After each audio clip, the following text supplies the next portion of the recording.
We can start now.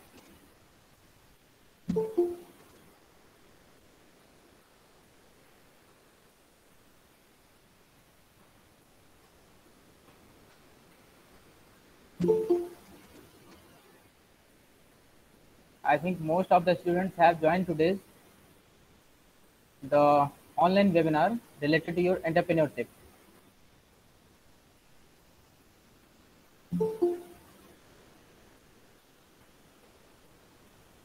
All the students write down your name in the chat section for the attendance purpose.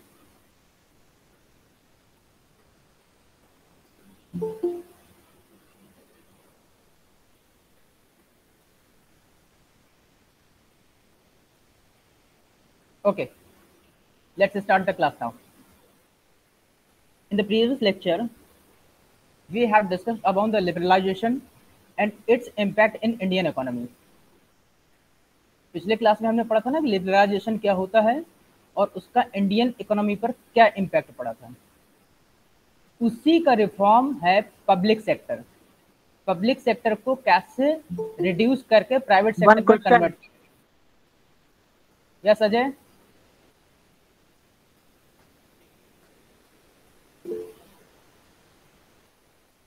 Don't speak between the class. You will have time in the end of the class, then you can ask your questions. Okay, one question. Ajay Prajapati.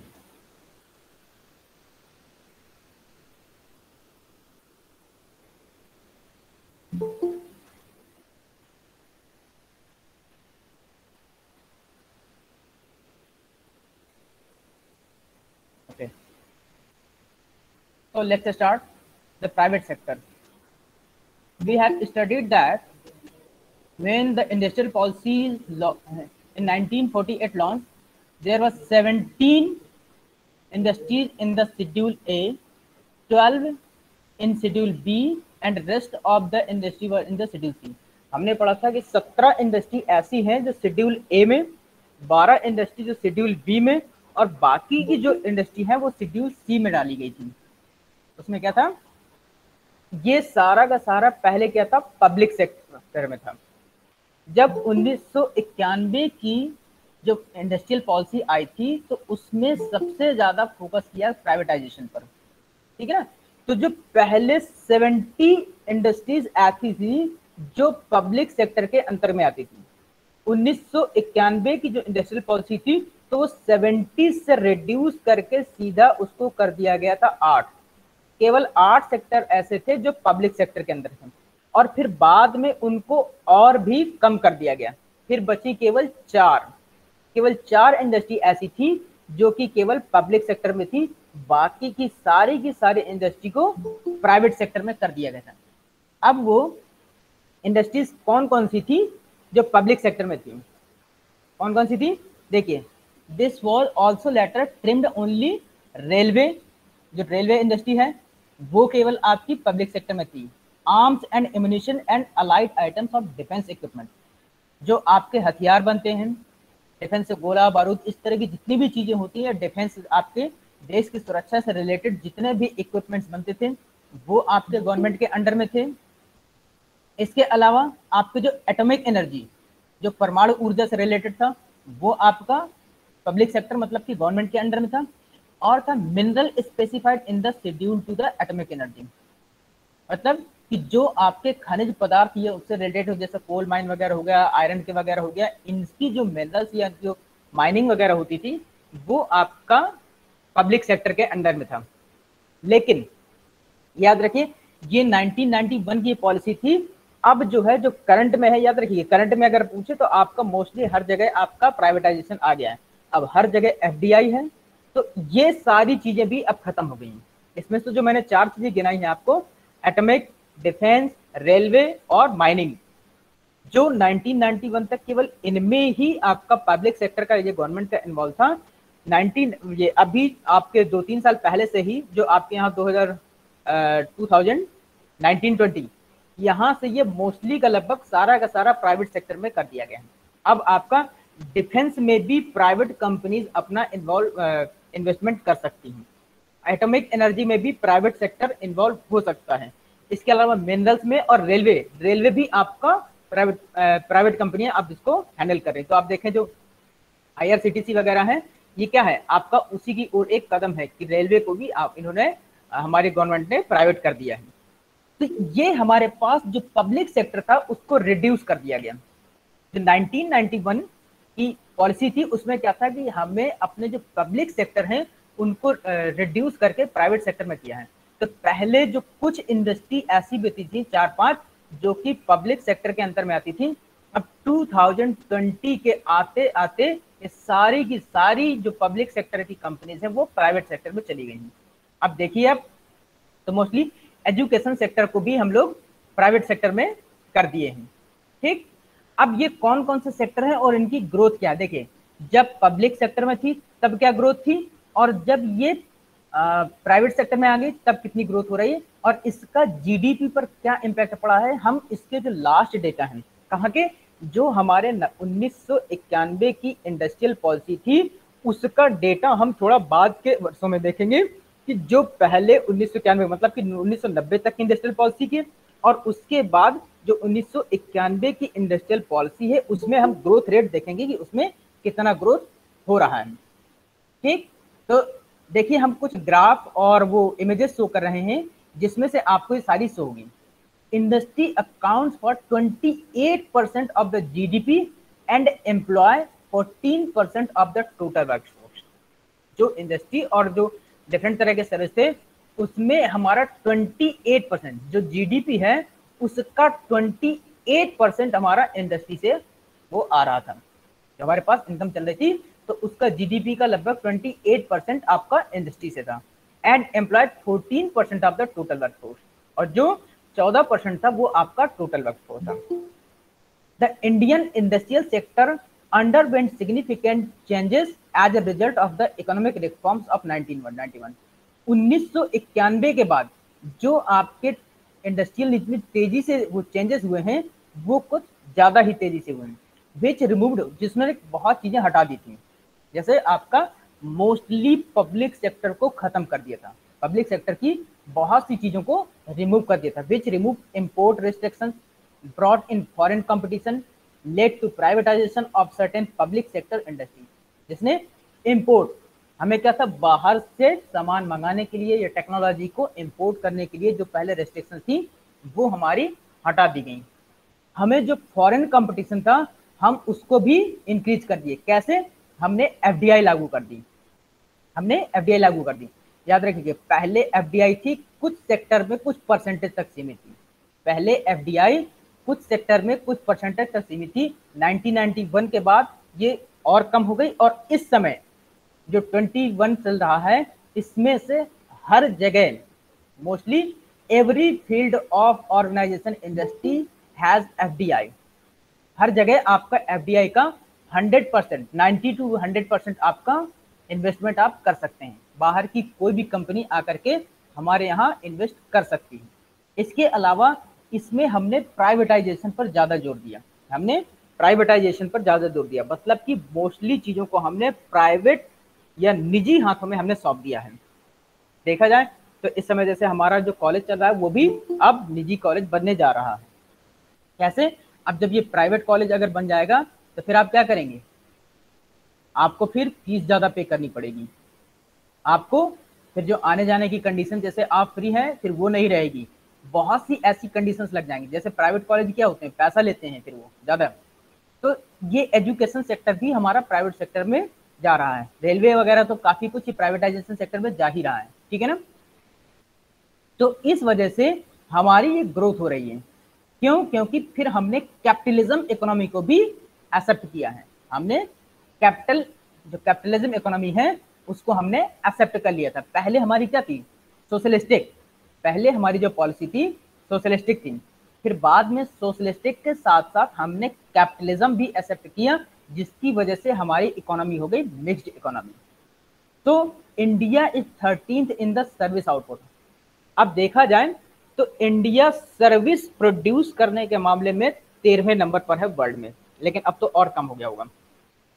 The service sector provides employment to 23% of the workforce. जो service sector है वो total workforce का 23% job provide करता है। जितने भी employment अपने यहाँ जनरेट हो रहे हैं वो टोटल का सर्विस सेक्टर जो है कितना 23% of the workforce and growing quickly, और अभी भी ये तेजी से बढ़ रहा है, और ये अभी भी तेजी से बढ़ रहा है। And with a growth rate of 7.5% in 1991 to 2000, up from 4.5% in 1951 to 80।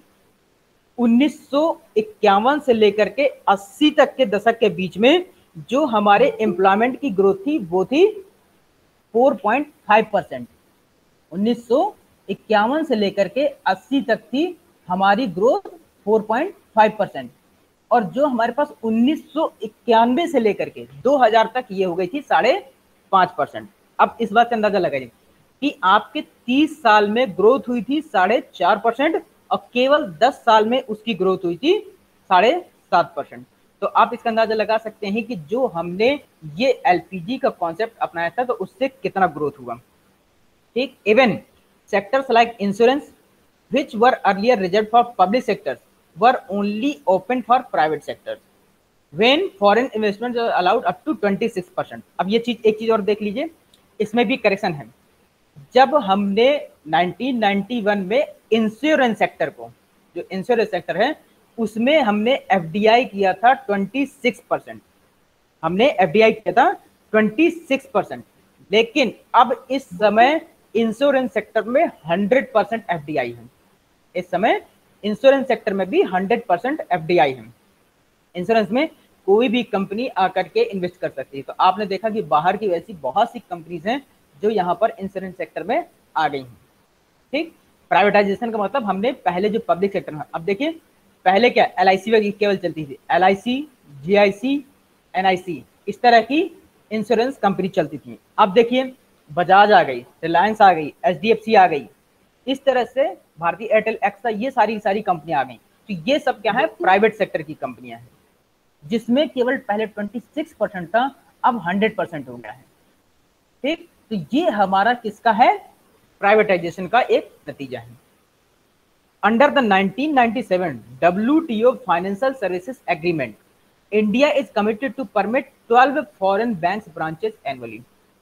1997 में WTO के साथ हमारी फाइनेंशियल सर्विसेज एक एग्रीमेंट हुआ, मतलब कि जो हमें फाइनेंशियल सर्विसेज देना है उसके लिए एक एग्रीमेंट हुआ था WTO मतलब वर्ल्ड ट्रेड ऑर्गेनाइजेशन के साथ। क्या कि हम हर साल 12 फॉरेन बैंकों की ब्रांचों को यहां पर अलाउ करेंगे, हर साल 12 फॉरेन बैंक की ब्रांचेस को यहां अलाउ करेंगे। इसके लिए यहाँ पर सर्विसेज, कौन सी सर्विसेज, फाइनेंशियल सर्विसेज को प्रोवाइड करने के लिए। नाउ अब देखिए annual growth in number of companies. अब नंबर ऑफ कंपनीज में कैसे ग्रोथ हुई, देखिए यहाँ पर ये मेरे पास एक ग्राफ बना हुआ है, you are looking in the your screen, there is a graph. हर साल ग्रोथ और उसका इंक्रीमेंट और डिक्रीमेंट देखिए, पब्लिक जो कंपनी है उसके रेस्पेक्ट में है। ये पॉलिसी है, जैसे एक बगल में एक बिल्कुल हल्का सा स्काई कलर का बना हुआ है वो गवर्नमेंट कंपनी है, और जो बगल में इसमें वायलेट कलर का बना है वो प्राइवेट कंपनी है। तब जब आपका 1991 की इंडस्ट्रियल पॉलिसी लागू हो गई, ठीक, तो 1993 में गवर्नमेंट कंपनी देखिए कितनी थी ये, और उसके बराबर में देखिए प्राइवेट कंपनी कितनी। फिर 95 टू 96 में देखिए ये 93 टू 94, फिर 95 टू 96। अब इसमें देखिए ग्रोथ रेट कितनी ज्यादा है। फिर 96 टू 97 में देखिए, 97 में गवर्नमेंट की कुछ कंपनीज बढ़ी, लेकिन हमारे उसके साथ ही प्राइवेट सेक्टर की कंपनीज भी बहुत ज्यादा बढ़ी। फिर अब आगे के ईयर में देखिए 97 टू 98 में गवर्नमेंट की कंपनीज कितनी ज्यादा कम हो गई, गवर्नमेंट की कंपनीज कितनी ज्यादा कम हो गई, और प्राइवेट की देखिए उसके कंपैरिजन में कितनी ज्यादा बढ़ गई। ये ग्रोथ रेट देखिए परसेंटेज में। अब अगर हम बात करें 2002 और 2003 में, तो जो गवर्नमेंट कंपनीज की ग्रोथ रेट थी वो माइनस में चली गई। जो गवर्नमेंट कंपनी की ग्रोथ है, ठीक, वो माइनस में चली गई। कितना है देखिए, लगभग -0.5%, -0.5%, ठीक। और वहीं पर देखिए जो प्राइवेट कंपनी है उनकी ग्रोथ रेट थी कितनी, लगभग 3.8% के आसपास, 3.7 या 3.8% के आसपास ग्रोथ थी जो प्राइवेट कंपनी है। लेकिन जब आपकी इंडस्ट्रियल पॉलिसी लागू हुई थी उसके लगातार कुछ ईयर्स में देखिए कितना ग्रोथ है। 1993 में मोर देन 10%, मतलब कि लगभग 11%। 1996 में देखिए लगभग 15.89%, 15.8% के आसपास, 9%। 96 टू 97 में देखिए लगभग 16%, 16% की ग्रोथ थी प्राइवेट कंपनियों में। अब ये हमारे पास एक एनुअल ग्रोथ रेट है जो प्राइवेट सेक्टर की कंपनी का इंक्रीज है। इसका मतलब ये कैसे हुआ, ये हुआ आपका जो हमारे पास हमने जो फॉरेन कंपटीटर को बढ़ाया, प्राइवेट सेक्टर को इंप्रूव किया, जिससे क्या हुआ कि इनका इंटरेक्शन बिजनेस वर्ल्ड की तरफ बढ़ा, इनका इंटरेक्शन बिजनेस वर्ल्ड की तरफ बढ़ा। देखिए 100% foreign investment is permitted in information technology unit setup exclusive for export. आपको 100% एफडीआई थी किसमें, आपको जो आईटी टेक्नोलॉजी है, आप बाहर से चाहे मंगाइए चाहे ले जाइए, आप 100% इन्वेस्टमेंट कर सकते हैं। तो अगर देखा जाए तो अभी पिछले कुछ वर्षों में जो इंफॉर्मेशन टेक्नोलॉजी है उसमें वर्ल्ड अपनी इंडियन कंट्री का बहुत ज्यादा नाम है। इंफॉर्मेशन टेक्नोलॉजी का मतलब आपका सॉफ्टवेयर और कंप्यूटर से रिलेटेड है। उसमें देखिए अगर वर्ल्ड के मोस्टली जो जितनी भी डेवलप्ड कंट्री हैं तो वहां पर मोस्टली जो आईटी कंपनी है उनमें इंडियंस ही हैं, उनमें मोस्टली इंडियंस हैं। जैसे आप गूगल में देख लीजिए, गूगल के सीईओ है ना, तो ऐसे ही हमारे यहाँ जो तीसरी पोजीशन है आईटी के सेक्टर में, ठीक है ना। और 100% of FDI is allowed in e commerce, automatic approval is allowed for foreign equity in software and almost all area of electronics. E commerce में आपको 100% अलाउड है। अब देखिए जो हमारे यहाँ अमेजन, फ्लिपकार्ट वगैरह, फ्लिपकार्ट तो इंडियन है, जो अमेजन वगैरह चलती हैं ये कंपनियां क्या है, सब बाहर की कंपनियां, इन्होंने यहाँ पर इन्वेस्ट किया। तो अब देखिए जो अमेजन है वो लगभग 5 से 10 हजार करोड़ रुपए केवल एक साल के अंदर अंदर कमा लेती हैं, और हो सकता है इससे भी ज्यादा। वो सीजन में, जैसे जो फेस्टिवल सीजन आते हैं, तो लास्ट ईयर कुछ फैक्ट थे कि अमेजन ने दीपावली के टाइम पर 5,000 करोड़ से ज्यादा रुपए का बिजनेस किया था, केवल अमेजन ने। वो ऐसे मतलब कि वो प्रलोभन देते हैं। ये क्यों होता है, अब इससे क्या, वो कंपटीशन बढ़ रहा है। अब मान लीजिए वो कंपटीशन कैसे बढ़ा, जिसकी वजह से आपको ये एफडीआई लाना पड़ा। अगर आपके पास पब्लिक सेक्टर की कंपनी, पहले आप अगर आज से 20-25 साल पहले का टाइम देखें तो पहले हमारे पास केवल लैंडलाइन फोन होते थे 25-30 साल पहले, और आपको केवल बीएसएनएल का नेटवर्क मिलता था, केवल लैंडलाइन फोन और बीएसएनएल का कनेक्शन। तो जो आपको उस समय, एक तो पहली बात देखिए रुपए की वैल्यू, आपकी इनकम भी कम होती थी, और क्या था, जो कॉल रेट है वो भी महंगी चलती थी। आपको पता चला कि 4 रुपए या 5 रुपए पर कॉल पड़ती थी, केवल आपके पास कंपटीशन नहीं था। बीएसएनएल के पास ही जाते थे आप, जो लैंडलाइन फोन था उसी से करते थे, 4 रुपए 5 रुपए आपको देना पड़ता था उस समय, जबकि चीजें आपकी इनकम कम थी। अब कंडीशन क्या है, प्राइवेट कंपनी आ गई है, प्राइवेट कंपनी जैसे जियो है, एयरटेल है, वोडाफोन है, आइडिया है, ये इस तरह की ऐसी बहुत ढेर सारी कंपनियां आ गई हैं। अब देखिए आपको फ्री में कॉलिंग होती है, आप जो है 500-600 का रिचार्ज कराते हैं, महीने भर कॉल की, 3 महीने तक कॉल कीजिए, डेटा भी इस्तेमाल कीजिए, आप ये सारा इस्तेमाल कीजिए, ठीक, वो भी कॉलिंग फ्री देते हैं। ये क्यों हुआ, क्योंकि कंपटीशन बढ़ गया है। जब जियो ने शुरू में लॉन्च किया था तो इतना ज्यादा कंपटीशन कर दिया था कि वो फ्री में दे दिया था, कंपनियां फिर वो उसका मिसयूज करने लगती हैं। अब देखिए कैसे हुआ, फ्री में दे दिया, लेकिन अब उसी का फिर बाद में आप पैसा ले रहे हैं। तो ये प्राइवेटाइजेशन में ये होता है, कंपटीशन बढ़ता है, तो अगर आपको अपनी चीज सेल करनी है तो आपको क्वालिटी और प्राइस पर भी उसको देना पड़ता है। तो इलेक्ट्रॉनिक्स और सॉफ्टवेयर के हर फील्ड में लगभग 100% एफडीआई को अलाउ कर दिया गया। इससे एग्रीकल्चर पर क्या इंपैक्ट पड़ा, अब देखिए एग्रीकल्चर पर हमारे पास क्या इंपैक्ट पड़ा है। India ranks second world wide in the farm output, जो एग्रीकल्चर का आउटपुट, एग्रीकल्चरल प्रोडक्शन है, उसमें इंडिया की सेकंड रैंक है all over the world. All over the world जो इंडिया है सेकंड रैंक है एग्रीकल्चर प्रोडक्शन में। Now agriculture and allied sector like forestry, logging and fishing accounted for 15.7% of the GDP in 2009 and 10। जो 2009-10 में है जो agriculture से related, उसमें क्या क्या इसके साथ में एग्रीकल्चर का रिलेटेड मतलब ये नहीं कि केवल अनाज वगैरह, इसमें और भी चीजें आती है, जैसे फॉरेस्ट्री है, लॉगिंग है, फिशिंग है, मछली वगैरह पकड़ना और ये सब, ये जंगल से रिलेटेड जो भी चीजें आती हैं वो भी आपका जो मुर्गी पालन ये सब पूरा एग्रीकल्चर में आता है। ठीक, तो उसका जो अकाउंट था मतलब कि उसको कंट्रीब्यूशन था जीडीपी में कितना था 15.7%। 15.7% कंट्रीब्यूशन था एग्रीकल्चर का जीडीपी में। आप एग्रीकल्चर का अब इंपॉर्टेंस समझ सकते हैं कि जितनी भी चीजें होती हैं उसमें 15.7% कंट्रीब्यूशन था एग्रीकल्चर का। और उसमें कितने परसेंट लोग एम्प्लॉयड थे? 52.1% ऑफ द टोटल वर्कफोर्स। अब एक चीज समझिए कि हमारी कंट्री का जितना भी काम करने वाला पर्सन है, टोटल पर्सन, उसका 52.1% एग्रीकल्चरल एक्टिविटीज में इन्वॉल्व है।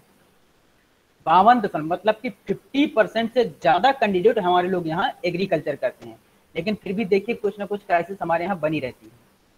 ठीक है ना, हम लोग क्या कहलाते हैं? कृषि प्रधान देश कहलाते हैं। कृषि प्रधान देश होने के बाद भी हम लोगों को कितने चीजें महंगी मिलती हैं, ऐसा क्यों है?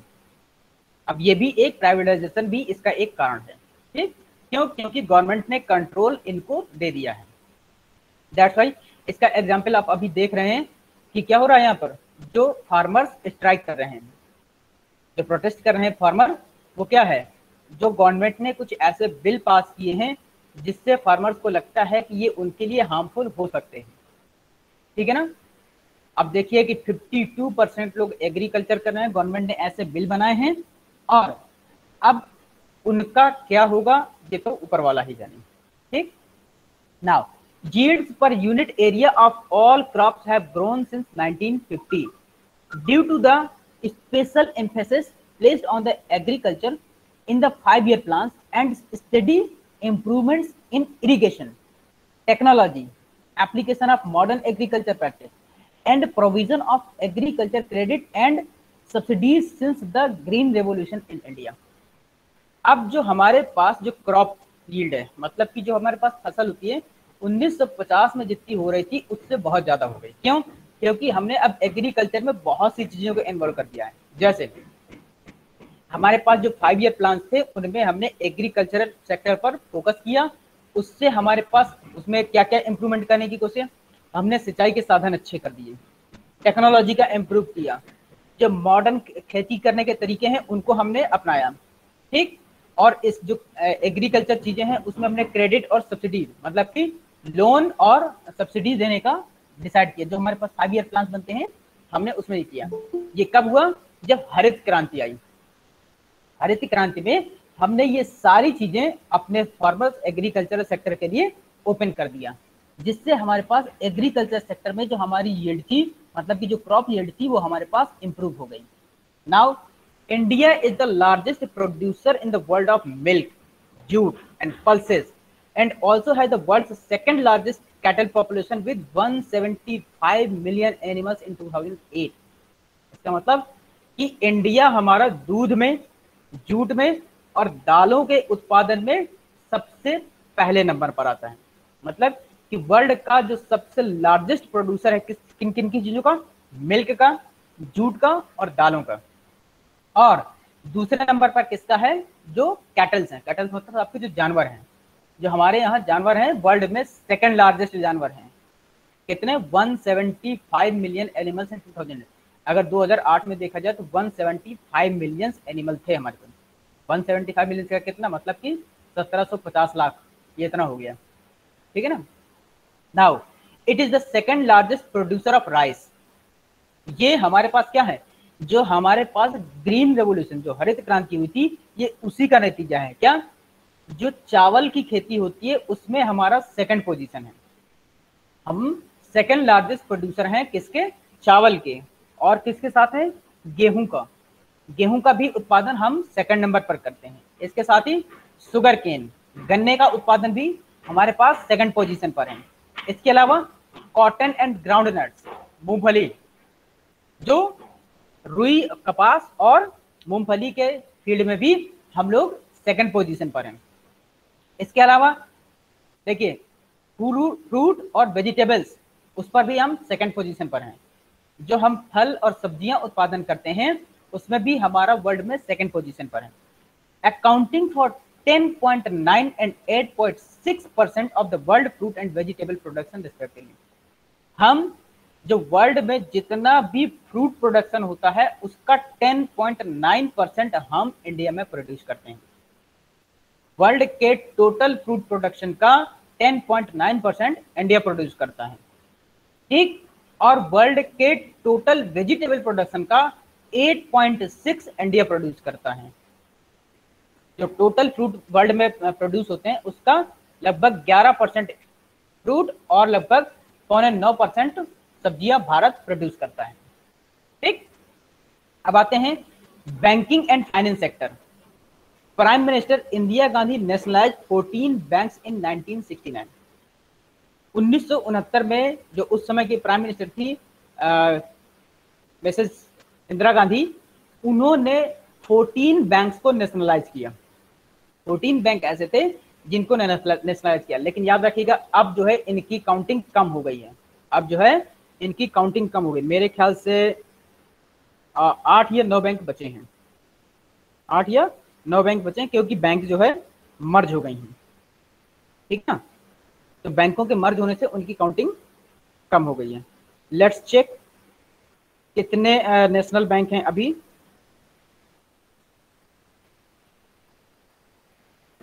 इंडिया में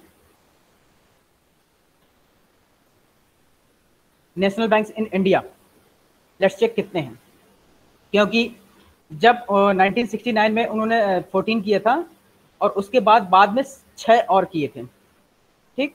लेकिन इस समय हाँ 12 बैंक हैं, इस समय 12 बैंक हैं।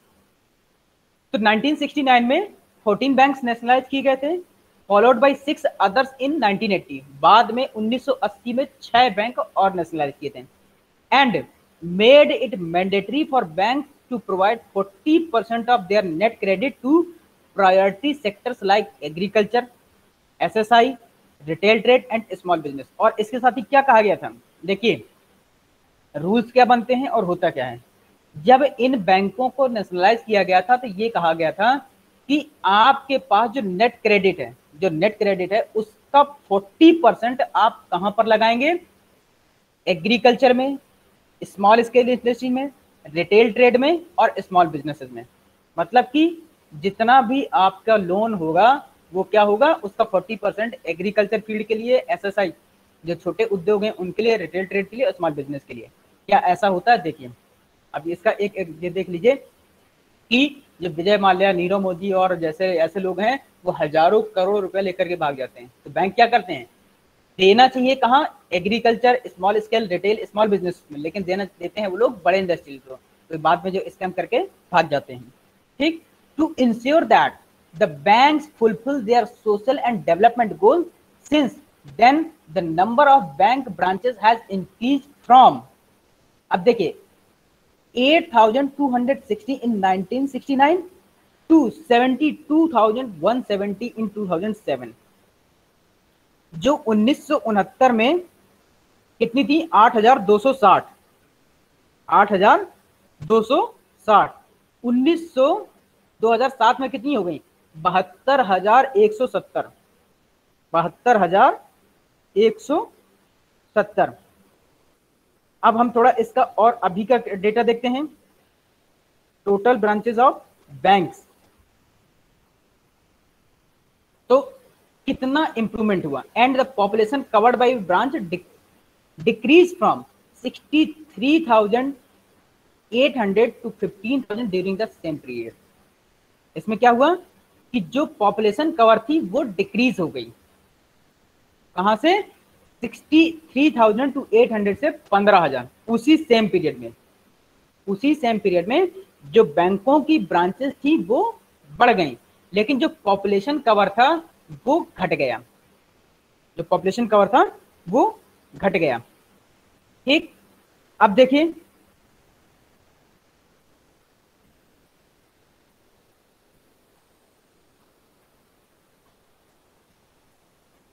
अगर इंडिविजुअली देखा जाए तो इंडिविजुअली अलग अलग बैंक हैं इनके, ठीक है ना। तो इसका भी जो 10 लार्जेस्ट बैंक है इंडिया में वो कवर करती हैं लगभग कितना, मोर देन 1 लाख ब्रांचेस हैं जो टॉप 10 बैंक हैं उनकी केवल ब्रांचेस। ठीक, तो ये एक इम्पैक्ट पड़ा था बैंकिंग और फाइनेंस सेक्टर पर। ठीक, to ensure that banks fulfil their social and development goals, ये इंश्योर किया गया था कि बैंक तो अपने सोशल डेवलपमेंट के गोल को फुलफिल करेंगे, लेकिन कभी कभी हम लोग वो चीजें नहीं कर पाते हैं जो रियलिटी में जिसके लिए किया जाता है। आगे देखिए, India gross domestic saving in 2006 to 7 as a percentage of GDP stood at a high 32.7%. More than half of personal savings are invested in physical assets such as land, house, cattle and gold. जो 2006-7 में थी वो जो घरेलू बचत थी, जो लोगों की घरेलू बचत थी, कितनी हो गई थी, लगभग हाईएस्ट थी उस समय 32.7%, 32.7%। That is more than half of personal saving are invested in physical assets such as land, house.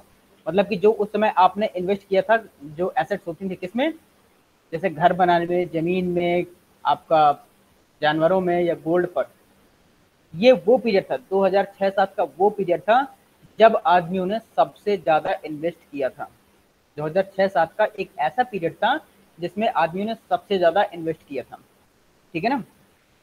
अगर वो देखें तो अभी अगर आपके जानने पहचानने वाले हो तो उनसे पूछिएगा कि अगर उनकी जमीन है तो लगभग ये 2004-5 के बाद से लेकर के 2012-13 तक जो ये टाइम पीरियड था उसमें सबसे ज्यादा परचेजिंग और उनका इन्वेस्टमेंट रहा, जो अब इस समय वो निकल के आ रहा है।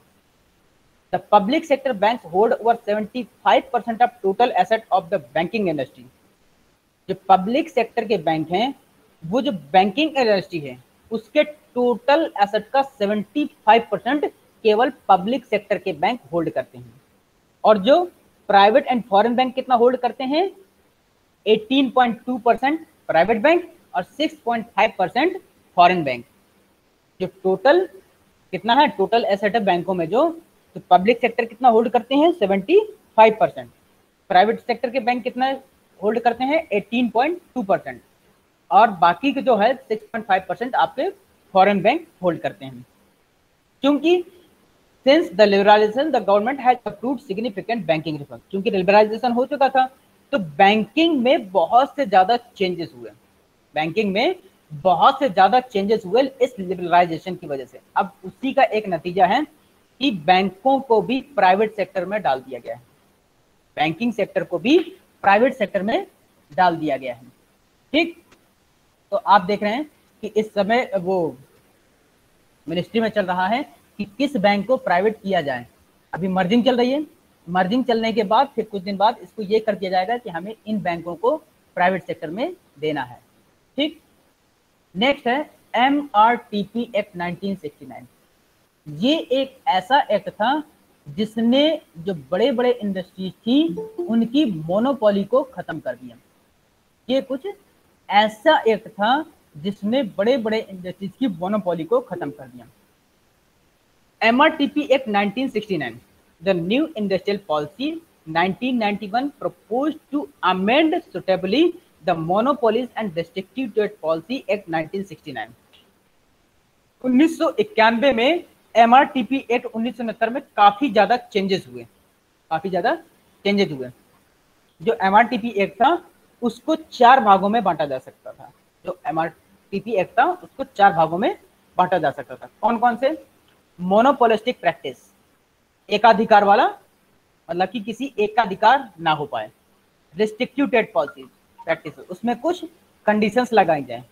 अनफेयर ट्रेड प्रैक्टिस, कोई किसी के साथ चीटिंग ना कर पाए। Controlling the concentration of economic power, जो हमारी इकोनॉमिक पावर है उसको नियंत्रण किया जा सकता है और उस पर फोकस किया जाए।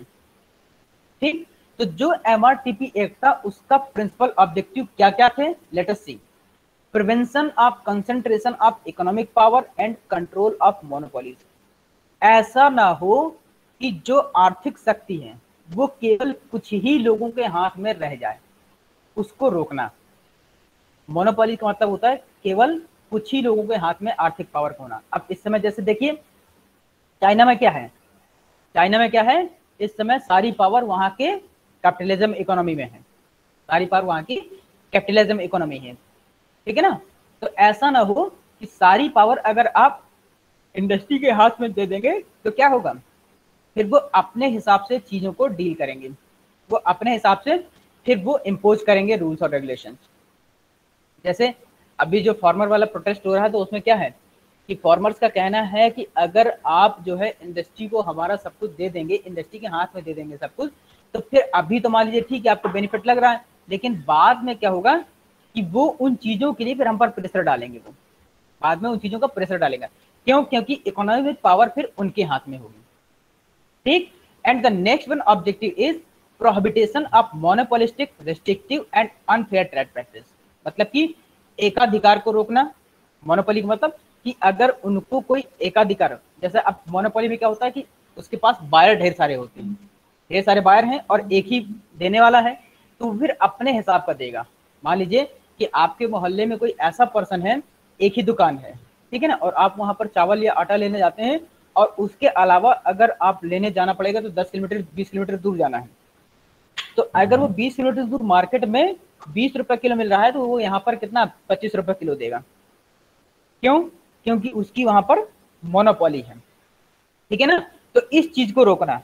Restrictive and unfair trade practice, जो हमारे पास मतलब कि कोई गलत करता है, ज्यादा दाम लेता है, क्वालिटी सही नहीं देता, कम देता है, इस तरह के हमें ट्रेड प्रैक्टिस को रोकना था।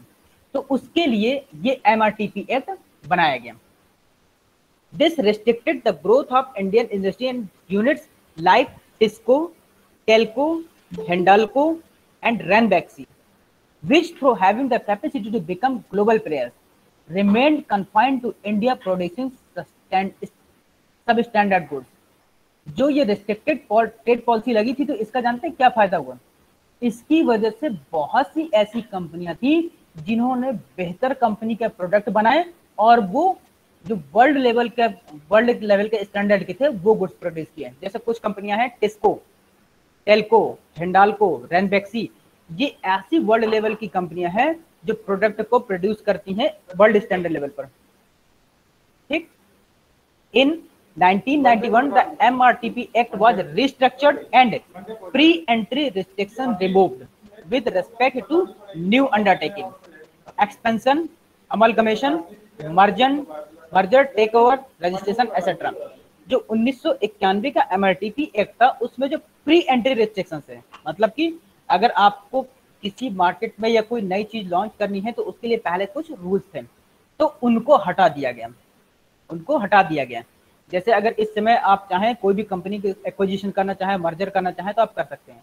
पहले आपको इसलिए क्या बहुत ढेर सारी प्रोसेस करनी पड़ती थी, लेकिन अब ऐसा नहीं है, ठीक है ना। तो आप किसी का भी टेक ओवर, मर्जर आप इजिली कर सकते हैं, अमलगमेशन कर सकते हैं, अपने बिजनेस को एक्सपेंड कर सकते हैं। अब अगर मान लीजिए कि आपको अपना बिजनेस यहाँ कानपुर में खोला है, अब आपको अपना ऑफिस, एक बिजनेस का यूनिट दिल्ली में भी खोलनी है, तो आप जाइए और वहाँ पर अपना प्लेस लीजिए, लैंड लीजिए और वहाँ पर आप अपना चालू कर दीजिए, ठीक है ना। ज़्यादा आपको प्रॉब्लम की जरूरत नहीं होगी, ज़्यादा प्रॉब्लम नहीं पड़ेगी। नाउ फॉरेन इन्वेस्टमेंट क्या है? फॉरेन इन्वेस्टमेंट का मतलब कि जो FDI आती है, जो FDI है, तो मैंने अभी बताया कि जो पहले FDI थी वो कुछ सेक्टर में थी, कुछ पब्लिक सेक्टर में था। तो जो पब्लिक सेक्टर के हाथ में 100% था तो वो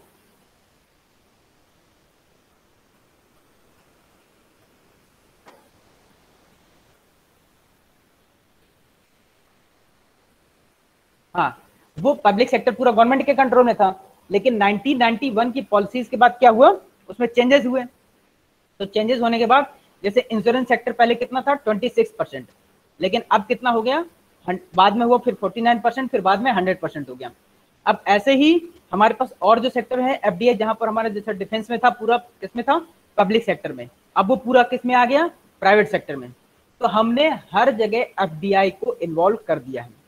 हमारे पास अब जितना भी जो भी कंपनी, आपको अगर कोई दूसरी कंपनी आती है फॉरेन से, अगर यहाँ पर इन्वेस्ट करना चाहे तो कर सकती है किसी भी सेक्टर में।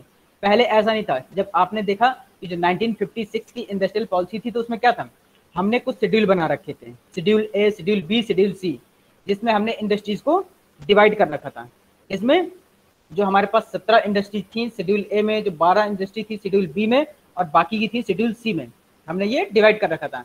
लेकिन अब हमारे पास ऐसा कुछ नहीं है, कोई भी आए कोई भी इन्वेस्ट कर सकता है।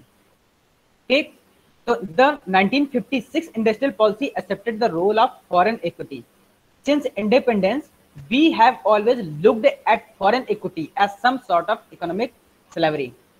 हम शुरू से ही देखते आ रहे हैं कि हमारे पास कुछ फॉरेन इक्विटी हो, तो इस सॉर्ट को हमने कमी, इसको दूर करने के लिए हमारे पास क्या हुआ, एफडीआई का हमने प्रोसीजर लाया।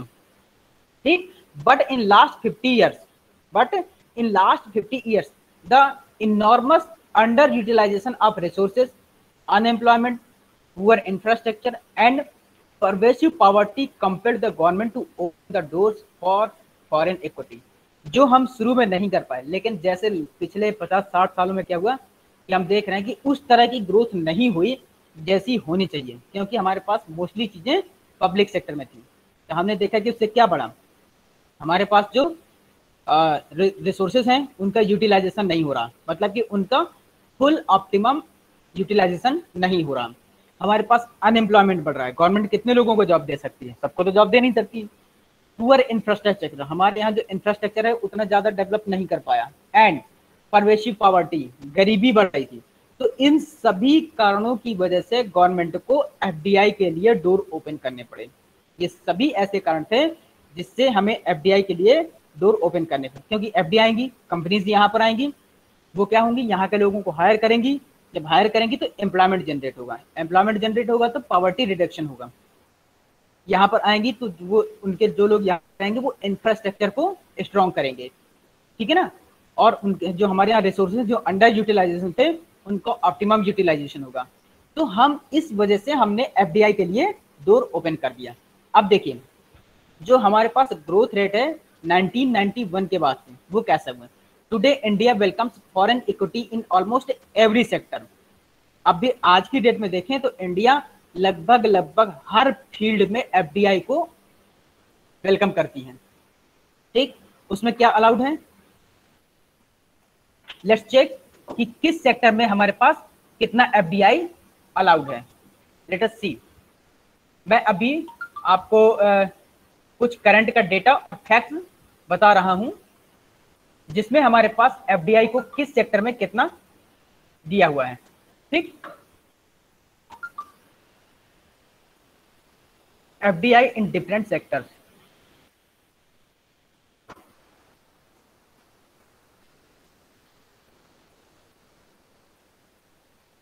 जैसे डिफेंस में कितना है इस समय, अप टू 74%। डिफेंस में 74%। जो इंश्योरेंस में पहले था 26%, फिर बाद में हुआ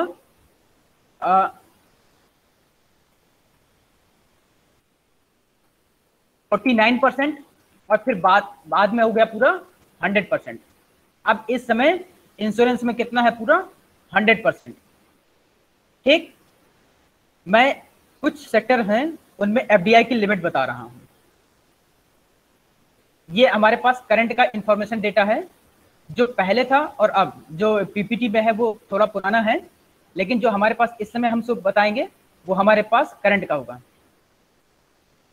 बैंकिंग सेक्टर,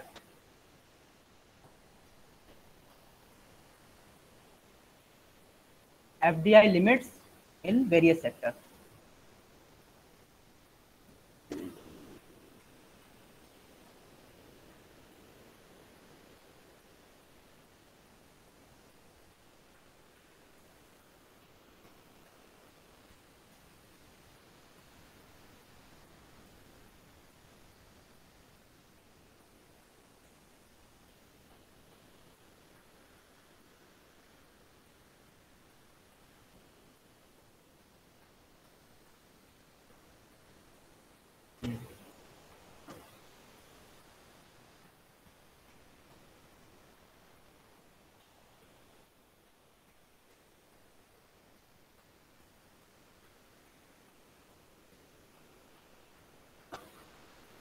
इंटरनेट बहुत स्लो चलता है।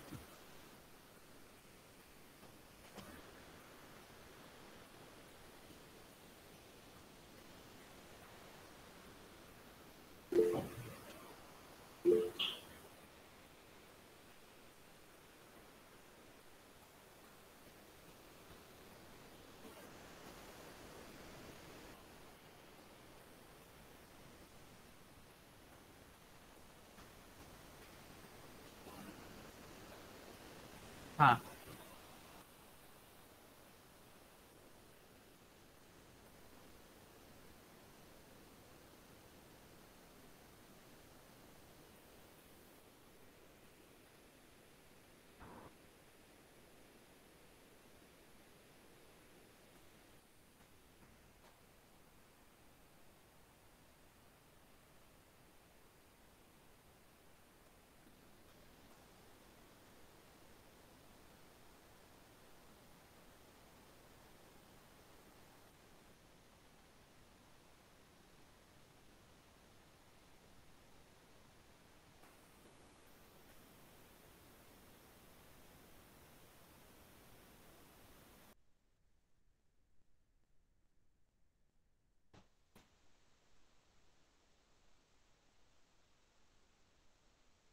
अब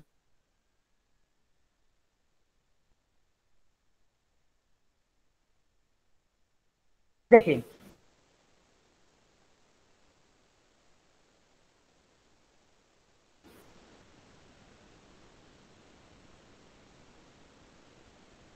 एग्रीकल्चर सेक्टर है, उसमें 100%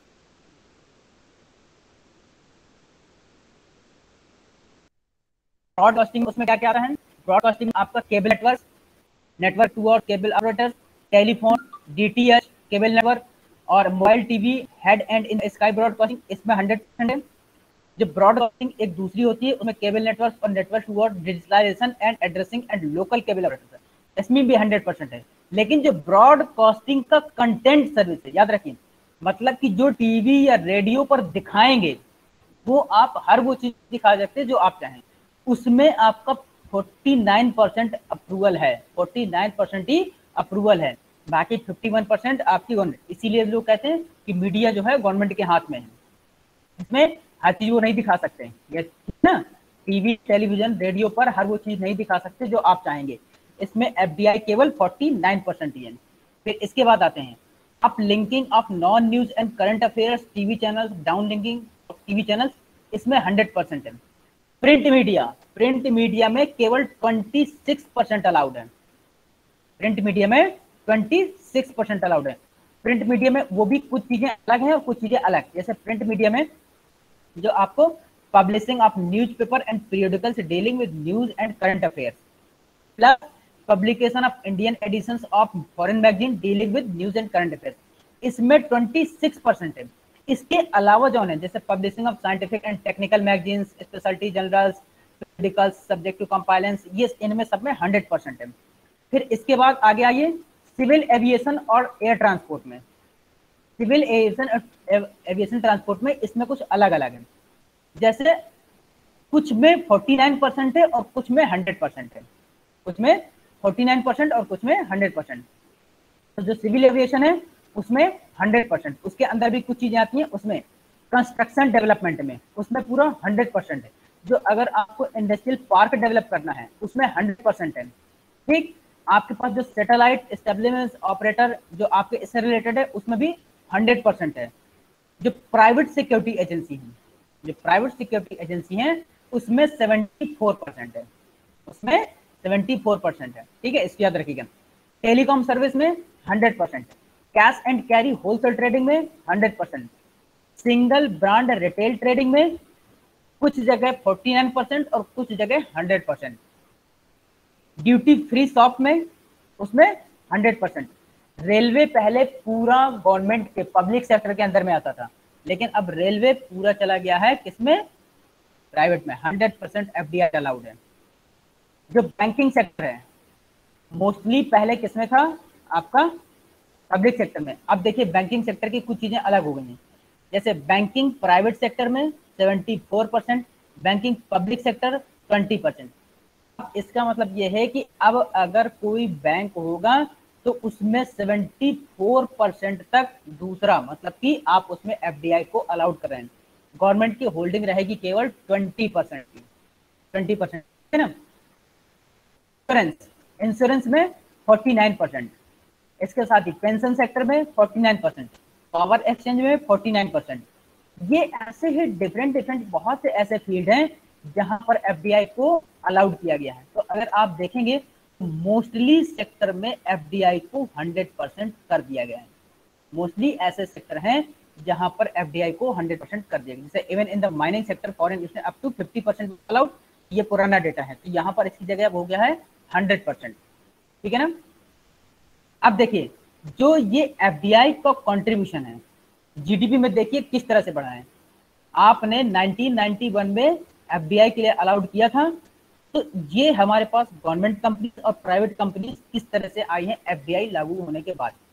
1993 में देखिए लगभग कितना था, ये रुपीस करोड़ है, कितने करोड़ 1993 में लगभग कितना 50 करोड़, 94 में लगभग 59 करोड़, देखिए 95 में लगभग 60-70 करोड़ के आसपास। अब ये हर साल बढ़ता चला जा रहा है, हर साल बढ़ता ही चला जा रहा है। अब इसका 2000 में देखिए, 2000 में देखिए इसका इंक्रीमेंट कितना है, लगभग 16 लाख करोड़, कितना है,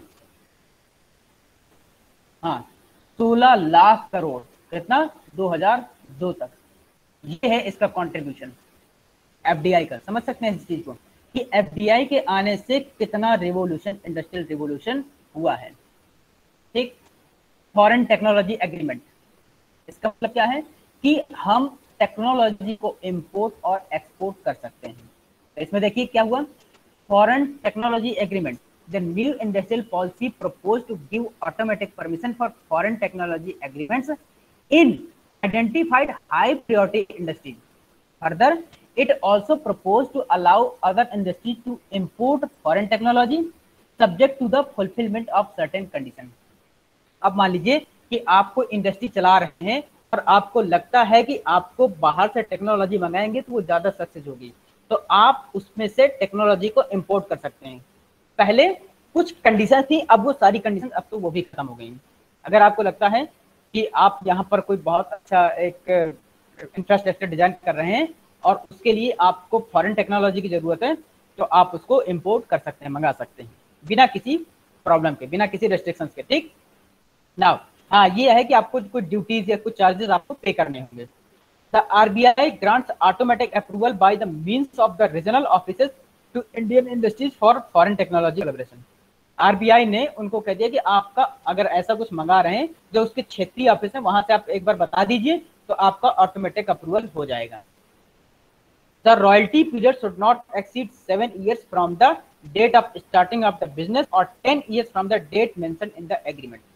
हाँ, जो उसका रॉयल्टी पीरियड है वो 7 साल से ज्यादा नहीं होना चाहिए, जबकि आप बिजनेस स्टार्ट कर रहे हो, और जब एग्रीमेंट कर रहे हो तब से 10 साल। ठीक। अब बात करते हैं balance of payment. Balance of payment क्या होता है? सिंस इंडिपेंडेंस, आजादी के बाद से India's balance of payment on its current account has been negative. आजादी के बाद से ये हमेशा नेगेटिव में ही रहा। बैलेंस ऑफ पेमेंट का मतलब आपके पास फॉरेन रिजर्व है कि नहीं है, आप उसको कैसे बैलेंस ऑफ पेमेंट करते हैं। Since economic liberalisation in 1990s precipitated by a balance of payment crisis. 1990 के लिबरलाइजेशन के पहले ये कितना था, हम इससे हमेशा क्राइसिस फील करते रहे, हमारे पास हमेशा बैलेंस ऑफ पेमेंट की क्राइसिस रही है। Now India export rose consistently covering 80.3% of its imports in 2002 to 2003, up from 66.2% in 1990 to 1991। मतलब कि 1990-91 में जो 66.2% था वो 2002-03 में 80.3% एक्सपोर्ट हो गया हमारा।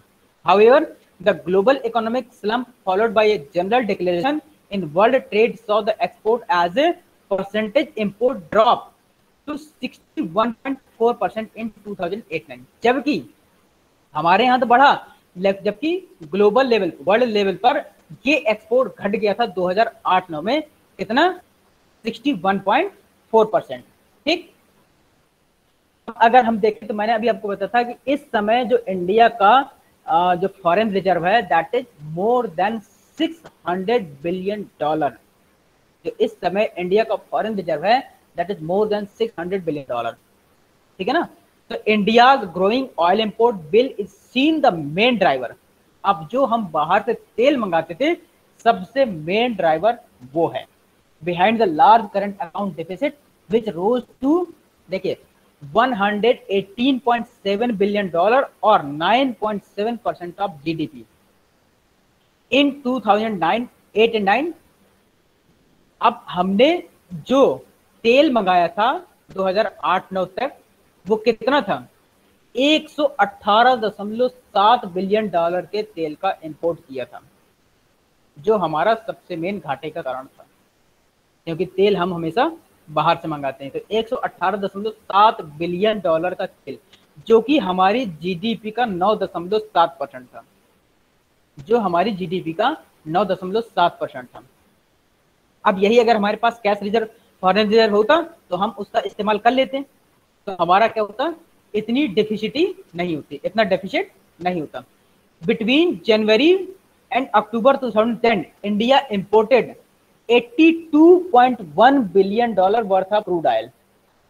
जनवरी मतलब कि अक्टूबर और जनवरी के बीच में, जो जनवरी से अक्टूबर के बीच में, जो 2010 का जनवरी से अक्टूबर के बीच का टाइम था, उसमें हमने 82.1 बिलियन डॉलर का क्रूड ऑयल इंपोर्ट किया था। हमने 82.1 बिलियन डॉलर का 10 महीनों में क्रूड ऑयल इंपोर्ट किया। समझ सकते हैं आप इस बात को। जैसा कि मैं अभी बता रहा हूं कि हमारे पास 600 बिलियन डॉलर है फॉरेन रिजर्व। अब देखिए कि जब हम केवल इतना पार्ट केवल तेल खरीदने में खर्च कर रहे हैं, तो उस समय तो हमारे पास कुछ था ही नहीं। 1990-91 में हमारे पास कुछ था ही नहीं। तो अब सोचिए कि उस समय इंडिया की कंडीशन क्या रही होगी। जब हम आज की डेट में ये कह रहे हैं कि हमारे पास 600 बिलियन डॉलर का कैश रिजर्व है, तो हम बहुत अच्छी पोजीशन में हैं। अब उस समय 2010 में हमने केवल 82.1 बिलियन डॉलर केवल क्रूड ऑयल को खरीदने के लिए दिया था। Now you can assume the economic condition of India that time. ठीक, India's reliance on external assistance and concessional debt had decreased since liberalization of the economy, and the debt service ratio decreased from 35.3% in 1991 to 4.4% in 2008-9। तो जो हमारे पास external assistant and concessional डेप्ट था वो decrease हो गया इस liberalisation की वजह से। जो हमारा इकोनॉमिक एंड डेप्ट सर्विस रेशियो डिक्रीज था, कितना 35%, जो कि था 1990 में, 2008-9 में कितना हो गया 4.4%। लिबरलाइजेशन का ये इम्पैक्ट हुआ हमारा, समझ रहे हैं। In India external commercial borrowings और commercial loans from non residence lenders are being permitted by the government for providing an additional source of funds to Indian corporate. India's foreign exchange reserves have steadily risen from $5.8 billion in March 1991 to $283.5 billion in December 2000। इन सब की वजह से देखिए, जो मार्च 1991 में हमारे पास foreign exchange reserve था उस समय कितना था, $5.8 बिलियन, $5.8 बिलियन। और वो बढ़कर के किसकी वजह से, जो ये आया हमारे पास लिबरलाइजेशन और इंडस्ट्रियल पॉलिसी 1991, वो 2009 में हो गया हमारे पास $283.5 बिलियन। कहाँ 5.8 बिलियन और कहाँ 283.5 बिलियन। ठीक, तो ये है हमारे पास लिबरलाइजेशन। नाउ अब आगे क्या क्या चैलेंजेस हो सकते हैं। गवर्नेंस, आपको इसको need for implementing of large number of rules and restriction, हमें ये ज्यादा से ज्यादा रूल्स एंड रेगुलेशन हटाने होंगे जो कि इस समय की गवर्नमेंट कर रही है। Sharply reducing the number of implementing agencies, जो एजेंसीज इम्प्लीमेंट हो रही हैं हमें उनको भी हटाना पड़ेगा। Moving towards single window clearance. अब देखिए, अगर आप देखा जाए तो जैसे हमारी यूनिवर्सिटी में क्या हो गया, आप कहीं भी जाइए तो सिंगल विंडो असिस्टेंस है, आपको एक ही विंडो पर सारे काम हो जाएंगे। तो हमको ये इंडस्ट्री में भी इसको लागू करना है, इसको हम बोलते हैं सिंगल विंडो असिस्टेंस। हालांकि लोगों को बार बार चक्कर न लगाना पड़े, क्योंकि क्या होता है कि जब बार बार चक्कर लगाना होता है तो आदमी उठ जाता है, छोड़ देता है कि रहने दो भाई, हमने नहीं करना। तो सिंगल विंडो क्लियरेंस हमें करना पड़ेगा। Infrastructure, a challenge and an opportunity, ये दोनों चीजें हैं। ये इंफ्रास्ट्रक्चर को स्ट्रॉन्ग करना, ये हमारे पास चैलेंज भी है और अपॉर्चुनिटी भी है, क्योंकि इससे हमें बहुत ज्यादा बेनिफिट भी होंगे और ये हमारे पास इसको बनाने के लिए हमें बहुत स्ट्रगल भी करना पड़ेगा। तो चैलेंज और अपॉर्चुनिटी है हमारे लिए दोनों है ना। इसका कंक्लूजन क्या है? कंक्लूजन ये है कि हमारे पास इस 1991 की जो पॉलिसी है उसकी वजह से जो गवर्नमेंट ने 1991 तक बहुत ही कम डेवलप किया था, अब हमारे पास पब्लिक सेक्टर को एक्सपेंड करने के लिए उसको पब्लिक सेक्टर को एक्सपेंड कर सकते थे और प्राइवेट सेक्टर को भी एक्सपेंड, हम दोनों कर सकते थे। नाउ अब यहाँ पर देखिए, the new industrial policy 1970 differ significantly from the earlier philosophies. जो पहले हमारे पास फिलॉसफी थी उनसे ये अलग थी, जो पहले के अप्रोच थे of the government. For instance, example के तौर पर देखिए कि 1991 के पहले किस सेक्टर का ज्यादा स्कोप था? पब्लिक सेक्टर का। अब बाद में क्या हुआ? प्राइवेट सेक्टर का। Scope of public sector expanded by reserving more number of industries for the public sector. अब बाद में फिर प्राइवेट सेक्टर का ज्यादा स्कोप हो गया, but now its scope has been reduced drastically by reducing the number of industries reserved by the public sector. Like this, a large number of changes can be noticed in the new policy. तो जब public sector हमारे पास कम होते गए और private sector बढ़ते गए तो हमारे पास क्या बहुत से चेंजेस देखने को मिले, हमने बहुत से चेंजेस देखने को मिले। This process has been continuing in post liberalisation era, और ये हमारे पास जो इसके लिबरलाइजेशन का एरा है इसके बाद भी इसमें चेंजेस देखने को हमें मिलते रहेंगे, क्योंकि इसके बाद भी गवर्नमेंट ने बहुत से कदम उठाए हैं। ठीक, अब इसके फेवर में हमारे पास क्या क्या आर्गुमेंट्स हैं देख लीजिए। Increase in rate of economic growth, economic growth में हमारे पास इंक्रीजमेंट हुआ। Increase in competitiveness of industrial sector, जो हमारे पास इंडस्ट्रियल सेक्टर था उसमें कंपटीशन इंक्रीज हुआ। Reduction in poverty and inequality, गरीबी और जो असमानता थी उसमें रिड्यूस हुआ। फॉल इन फिजिकल डिफिसिट, जो हमारे पास फॉरेन रिजर्व था वो हमारे पास बढ़ा, और जो फिजिकल डिफिसिट था वो कम हुआ हमारे पास। कंट्रोल ऑन प्राइसेस, जो हमारे पास प्राइसेस थे उनमें कंट्रोल हुआ। Decline in deficit of balance of payment, जो बैलेंस ऑफ पेमेंट जो कैश रिजर्व हमने बताया ना कि कैसे कैसे बढ़ा वो पास कम हुआ। इंक्रीज इन एफिशिएंसी, जो हमारे पास एफिशिएंसी थी वो भी बढ़ी।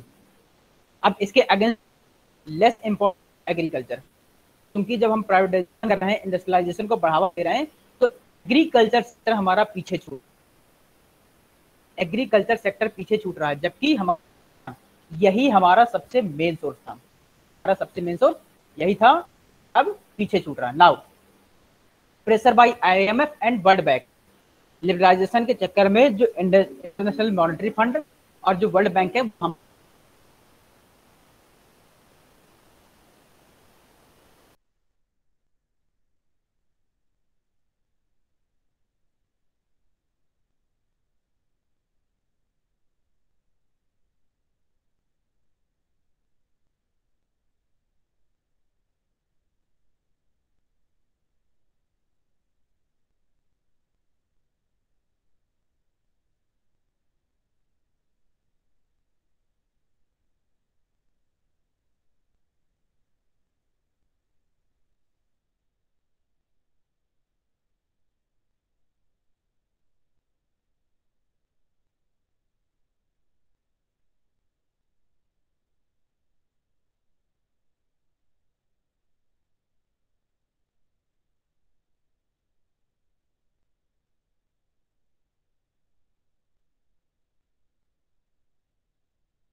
तो आज की क्लास यहीं पर ख़त्म होती है। सी यू ऑन नेक्स्ट टर्न। ठीक,